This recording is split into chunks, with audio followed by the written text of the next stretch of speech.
Messages of hope. Salvation is just around the corner.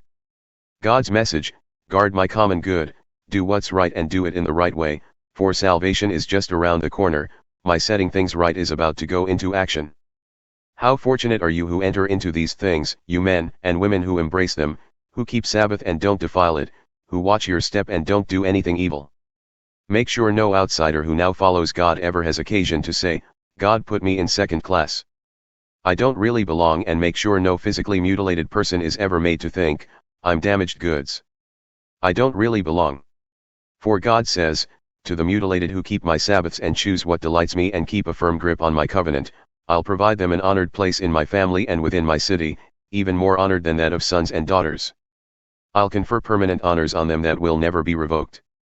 And as for the outsiders who now follow me, working for me, loving my name, and wanting to be my servants, all who keep Sabbath and don't defile it, holding fast to my covenant, I'll bring them to my holy mountain and give them joy in my house of prayer. They'll be welcome to worship the same as the insiders, to bring burnt offerings and sacrifices to my altar. Oh yes, my house of worship will be known as a house of prayer for all people. The decree of the Master, God Himself, who gathers in the exiles of Israel, I will gather others also, gather them in with those already gathered. A call to the savage beasts: come on the run. Come, devour, beast barbarians. For Israel's watchmen are blind, the whole lot of them. They have no idea what's going on. They're dogs without sense enough to bark, lazy dogs, dreaming in the sun, but hungry dogs, they do know how to eat, voracious dogs, with never enough. And these are Israel's shepherds. They know nothing, understand nothing. They all look after themselves, grabbing whatever's not nailed down. Come, they say, let's have a party. Let's go out and get drunk.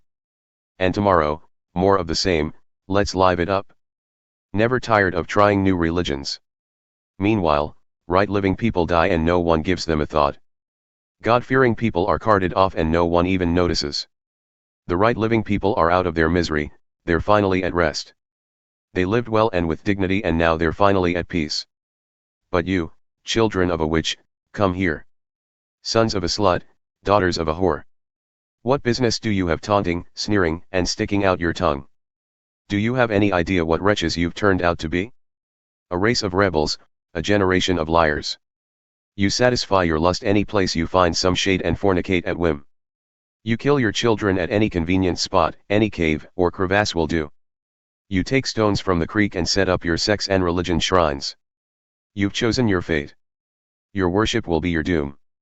You've climbed a high mountain to practice your foul sex and death religion.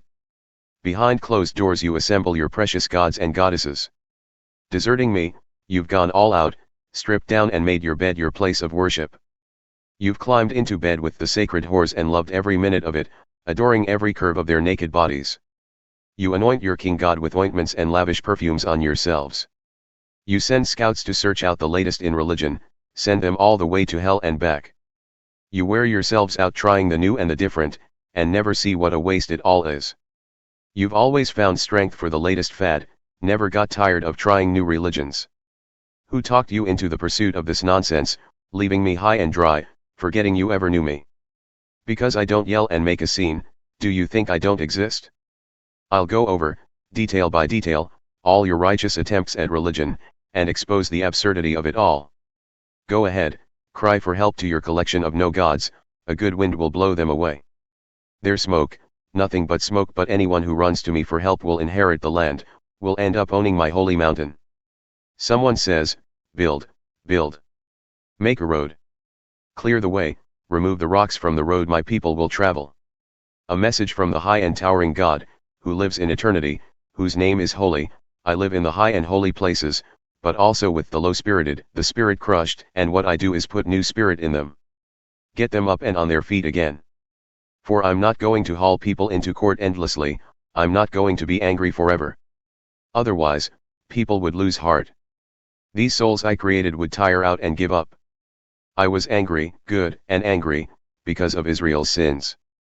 I struck him hard and turned away in anger, while he kept at his stubborn, willful ways. When I looked again and saw what he was doing, I decided to heal him, lead him, and comfort him, creating a new language of praise for the mourners. Peace to the far off, peace to the near at hand, says God, and yes, I will heal them.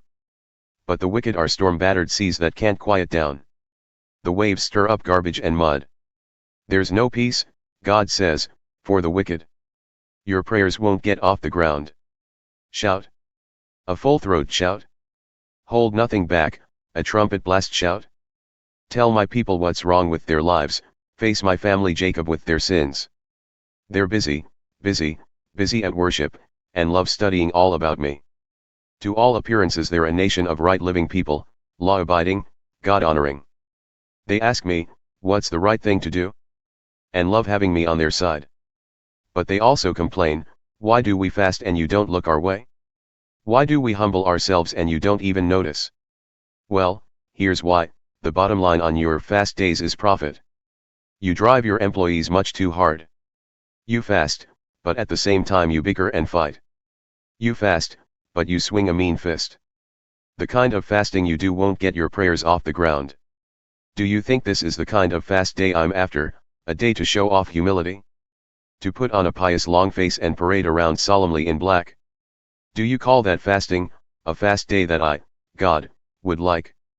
This is the kind of fast day I'm after, to break the chains of injustice, get rid of exploitation in the workplace, free the oppressed, cancel debts. What I'm interested in seeing you do is, sharing your food with the hungry, inviting the homeless poor into your homes, putting clothes on the shivering ill-clad, being available to your own families. Do this and the lights will turn on, and your lives will turn around at once. Your righteousness will pave your way. The God of glory will secure your passage. Then when you pray, God will answer. You'll call out for help and I'll say, here I am. A full life in the emptiest of places. If you get rid of unfair practices, quit blaming victims, quit gossiping about other people's sins, if you are generous with the hungry and start giving yourselves to the down and out, your lives will begin to glow in the darkness, your shadowed lives will be bathed in sunlight. I will always show you where to go. I'll give you a full life in the emptiest of places, firm muscles, strong bones. You'll be like a well-watered garden, a gurgling spring that never runs dry. You'll use the old rubble of past lives to build anew, rebuild the foundations from out of your past.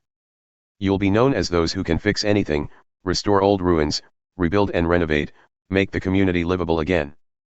If you watch your step on the Sabbath and don't use my holy day for personal advantage, if you treat the Sabbath as a day of joy, God's holy day as a celebration, if you honor it by refusing business as usual, making money, running here and there, then you'll be free to enjoy God.